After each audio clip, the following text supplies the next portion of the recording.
Izin melaporkan Serpas Unit Mekanis 203 Arya Kamuning, Satgas Organik Pamrawan Papua, kolonel serial pertama dengan kekuatan 19 kendaraan menuju Korinamil Tanjung Priuk. Tunggu, kalau dok mesti persiapan.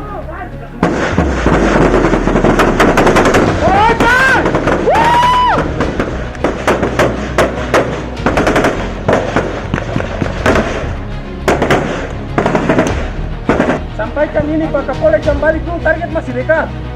Kita balik itu hancur. Tidak, kantor saja itu. Oi!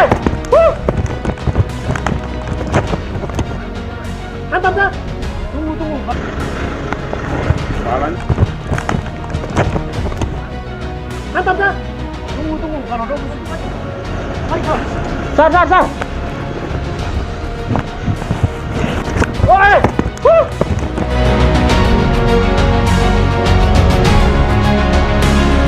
Bravo TNI, 3 personil KKB atau kelompok kriminal bersenjata berhasil dilumpuhkan.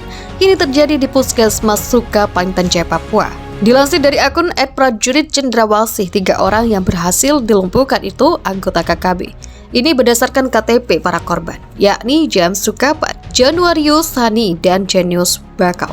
Kronologisnya berawal ketika personil TNI melakukan pengejaran terhadap pelaku penembakan anggota TNI bernama Prada Ginanjar. Saat itu anggota TNI memeriksa identitas warga yang melintas. Nah, saat pemeriksaan itu tiba-tiba ada seorang pria yang berusaha merebut senjata personil TNI yang melakukan pemeriksaan identitas. Kesigapan prajurit TNI mampu mempertahankan senjatanya. Sebaliknya, si pria yang belakangan diketahui anggota KKB bernama James Sukapa berusaha melarikan diri. Beruntung anggota TNI berhasil menembaknya di bagian tangan. Alih-alih menyerah, anggota KKB itu justru melarikan diri dengan cara melompat ke dalam jurang dan menghilang. Tak putus asa, personil TNI terus melakukan penyisiran dan pengejaran. Akhirnya didapat informasi dari warga jika ada warga dan pendeta membawa seseorang yang terluka tembak di Puskesmas Sukapa. Berbekal informasi itu, TNI mendatangi Puskesmas Sukapa. Melihat kedatangan personil TNI, James Sukapa bersama 2 rekannya yang juga tercatat sebagai anggota KKB yakni Januarius Hani dan Jenius Bakau berusaha menyerang aparat TNI. Mereka juga berupaya merebut senjata milik TNI. Lagi-lagi upaya mereka gagal. Ketiganya berusaha melarikan diri ke dalam hutan.